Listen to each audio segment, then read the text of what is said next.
Aujourd'hui, à l'UMM, il y a une séance sur le temps de travail et pourtant, visiblement, vous avez décidé de pratiquer la politique de la chaise vide. Aujourd'hui, c'est la 8e réunion sur la question du temps de travail. Notre délégation a participé à 7 réunions plus un GTP. Imaginez, nous avons participé à plus de 30 heures de discussion. Discussion parce qu'on est dans la pseudo-négociation. L'UIMM, depuis le début, est dans la provocation et la surenchère. À l'image des heures supplémentaires, puisque nous passons de 220 heures contingent annuel actuellement.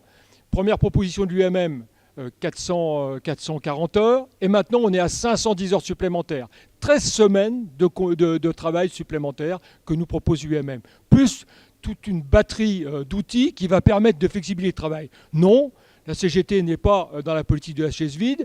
On est bien une force de proposition. Et aujourd'hui, on interpelle les salariés dans l'ensemble des entreprises pour dire qu'il faut monter le rapport de force si nous voulons véritablement que cette négociation soit sur la base des revendications des salariés pour le progrès social.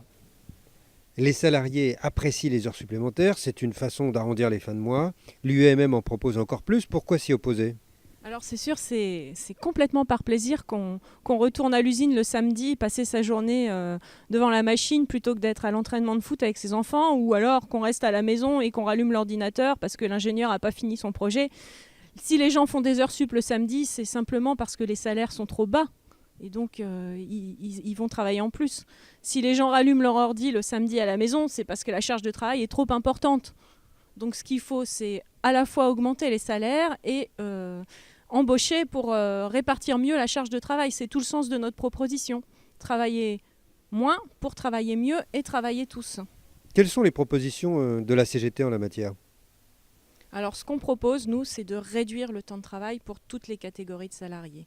Mais au-delà de la réduction du temps de travail, on propose également que l'évaluation de la charge de travail, elle soit faite collectivement au sein de l'équipe de travail et pas simplement entre le salarié et sa hiérarchie une fois par an. Donc on a ces propositions-là. On a également toute une batterie de propositions autour des temps qu'on pourrait qualifier de temps annexes, le temps d'habillage, déshabillage, le temps de douche, etc. Tout ça doit être intégré dans le temps de travail effectif. Bref, on a des propositions également sur le droit à la déconnexion. Ça va de pair avec la charge de travail. Notre idée, c'est de travailler moins pour travailler mieux et travailler tous, contrairement à la proposition de l'UMM qui veut faire travailler plus longtemps ceux qui sont déjà dans l'emploi. L'UMM propose un autre type de contrat de travail et la CGT s'y oppose. Ça veut dire quoi ? Il y a deux aspects. Le premier, c'est du point de vue du salarié. Vous êtes dans l'incertitude en permanence.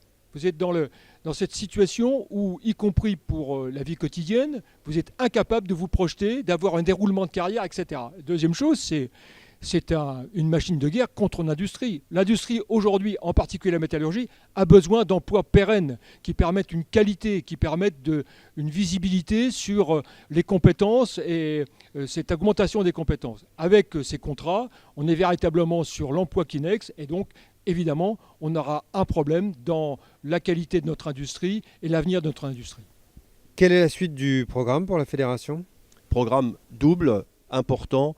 Premièrement, c'est la construction du rapport de force, mais par la mise à connaissance de ce qui se passe au niveau des négociations aujourd'hui à l'UMM, des dangers que celle-ci revêt. Donc là, c'est un gros travail en direction des 1,5 million de métallos dans le pays. Et la deuxième, c'est poursuivre la construction du rapport de force par l'intervention dans les actions. Et j'appelle au nom de la fédération à 2 rassemblements la semaine prochaine, un mardi prochain le 22, à participer à toutes les manifestations qui sont organisées et pour porter nos revendications et en particulier pour une convention collective nationale de haut niveau. Et 2, le 26, samedi 26, la fédération est associée à cet appel. Et donc on appelle tous les salariés, avec leurs familles ce jour-là, à participer à tous les rassemblements qui seront organisés pour porter à nouveau nos revendications en matière de droit dans la branche.